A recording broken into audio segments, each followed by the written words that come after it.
ইসলামকে আইনের বহির্ভূত চলে, আইনকে বাস্তবায়ন করতে বলে। তাহলে ইসলামী আইন যদি এদেশে বাস্তবায়ন করতে চাই তাহলে কি লাগবে? কোরআনের আইন বাস্তবায়ন করতে বলেন, ঠিক কিনা? কোরআনে প্রত্যেকটা শ্রমিক আইন এবং যারা শ্রম বিক্রি করে তাদের বিরুদ্ধে সুস্পষ্ট ভাষায় বলে দেওয়া আছে কে কতটুকু শ্রম বিক্রি করবে, তার বিনিময়ে কে কতটুকু পারিশ্রমিক পাবে, আর যারা শ্রমজীবী নিয়োগ করবে তারা কতটুকু পারিশ্রমিক দিবে। এই জন্য যারা শ্রমিক নিয়োগ করবেন তারা তাদের পূর্ণ মাইনে পরিশোধ করবেন, আর যারা শ্রম বিক্রি করবেন তারা তাদের পূর্ণ পাওনা বুঝে নেবেন। সবাই ঐক্যমত আছেন কিনা বলেন? তাহলে আগামীর দিন হবে ইনসাফপূর্ণ বাংলাদেশ, আগামীর দিন হবে কোরআন হাদিসের বাংলাদেশ। সবাই বলেন আমিন। আজকে উপস্থিত যারা আছেন সবাইকে ধন্যবাদ জানিয়ে আগামী দিনে আমাদের শ্রমিক কল্যাণ ফেডারেশন কল্যাণ কামনা করে নাগরপুর উপজেলা শ্রমিক কল্যাণ ফেডারেশনের পক্ষ থেকে সবাইকে সালাম জানিয়ে আমি শেষ করছি। আসসালামু আলাইকুম রহমতুল্লাহ। ঠিক কিনা? আল্লাহ রাসূল ইরশাদ করেছেন, শ্রমিকের শরীরের ঘাম শুকানোর পূর্বে তার পারিশ্রমিক প্রদান করুন। যে মালিক তার শ্রমিকের শরীরের ঘাম শুকানোর পূর্বে তার পারিশ্রমিক পরিশোধ করবে, সেই মালিক কাল কিয়ামতের মাঠে আল্লাহ রাসূলের সাথে হাসর নাসর হবে। আমরা চাই কিনা? আসুন আমরা আল্লাহ রাসূলের এই উত্তম কথা, উত্তম আদর্শ বাস্তবায়ন করার মাধ্যমে শ্রমিকদের ন্যায্য অধিকার বাস্তবায়ন করি। ঠিক আছে কি? এই পর্যায়ে আপনাদের সামনে শ্রমিকদের বিষয়ে আলোচনা নিয়ে আসতেছেন না। সম্মানিত উপস্থিতি, আমরা আজকে এক হয়েছি দুনিয়ার মজলুম জনতা, সবাই আমরা ঐক্যবদ্ধ হব। আমাদের যে বর্তমান পরিস্থিতি, মালিক এবং শ্রমিক আমরা ভাই ভাই, আমরা কেহ কারো প্রতিপক্ষ নই। অতএব আমি আপনাদের মাঝে আজকে এই শ্রমিক দিবসে বলতে চাই, আজ আমার শ্রমিক ভাইয়েরা গার্মেন্টস ফ্যাক্টরিতে কাজ করে, ঔষধ ফ্যাক্টরিতে কাজ করে, আমাদের শ্রমিক ভাইদের যে আয় হয় তাতে দেখা যায় তারা তাদের জীবনের গোল্ডেন সময়টুকু পার করে, তারা এই যৌবনের সময়টুকু তারা পোশাক ফ্যাক্টরিতে কাজ করে, অথচ তাদের আত্মীয় স্বজনরা এই পোশাক তাদেরকে দেওয়ার মতো তাদের অবস্থা থাকে না।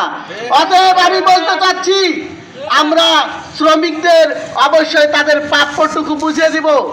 আর একটি কথা বলতে চাই, আর এই সঠিক প্রাপ্যটা বুঝা দেওয়ার জন্য আমাদেরকে ইসলামী শ্রমনীতি বাস্তবায়ন করতে হবে। কারণ আল্লাহ রাসূল সাল্লাল্লাহু আলাইহি সাল্লাম বলেছেন, কাল কিয়ামতে হাসরের ময়দানে আমি ওই ব্যক্তির বিরুদ্ধে নিজে আমি বিচার সালিশ আপিল করব, সেটা হচ্ছে শ্রমিকের যদি মজুরি শ্রম নিল ঠিকভাবে অথচ তার মজুরিটা পরিশোধ করলো না। আর আল্লাহ রাসূল সাল্লাল্লাহু আলাইহি সাল্লাম আরও বলেছেন, আল কাসিবু হাবিবুল্লাহ, শ্রমিকরা আল্লাহর বন্ধু। অতএব বলা হচ্ছে এই শ্রমিকের গায়ের ঘাম শুকানোর পূর্বেই তাকে পারিশ্রমিক দিয়ে দিতে হবে। সম্মানিত উপস্থিতি, এই জন্য আমি বলতে চাচ্ছি, যা সঠিক এই ইসলামী শ্রমনীতি বাস্তবায়নের মাধ্যমে মালিক এবং শ্রমিক পক্ষ এদের মাঝে প্রতিপক্ষ নয়, ভাই ভাই হয়ে আমরা এই বাংলাদেশকে একটি সোনার বাংলা দেশ হিসাবে গড়ে তুলব। এই কামনায় শ্রমিক কল্যাণ ফেডারেশনের পক্ষ থেকে সকলকে আন্তরিক মুবারকবাদ জানিয়ে শেষ করছি। আসসালামু আলাইকুম রহমতুল্লাহ। আলহামদুলিল্লাহ, আলহামদুলিল্লাহি রাব্বিল আলামিন, ওয়াসসালাতু ওয়াসসালামু আলা নাবিয়্যিনা মুহাম্মদ ওয়া আলা আলিহি ওয়া আসহাবিহি আজমাইন।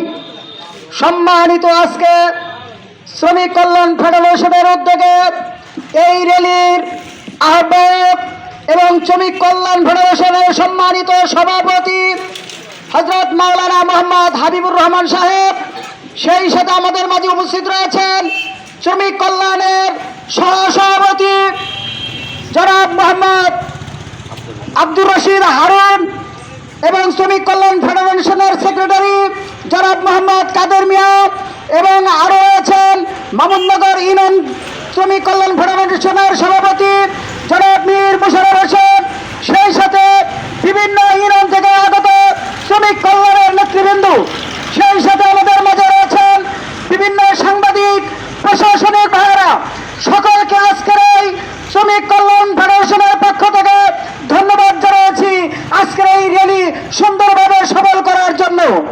প্রিয় ভাইয়েরা আমার, আমরা জানি সারা বিশ্বে শ্রমিকদের মাধ্যমেই রাষ্ট্র উন্নয়ন হয়ে থাকে। শ্রমিকদের ঘামে, শ্রমিকদের পরিশ্রমের মাধ্যমেই দেশের উন্নয়ন সাধিত হয়, কিন্তু সেই শ্রমিকদের ন্যায্য অধিকার তারা দেয় না। যারা টাকাওয়ালা তারা আরো টাকা মালিক হচ্ছে, আর যারা শ্রমিক তারা আরো নিঃস্ব হয়ে যাচ্ছে।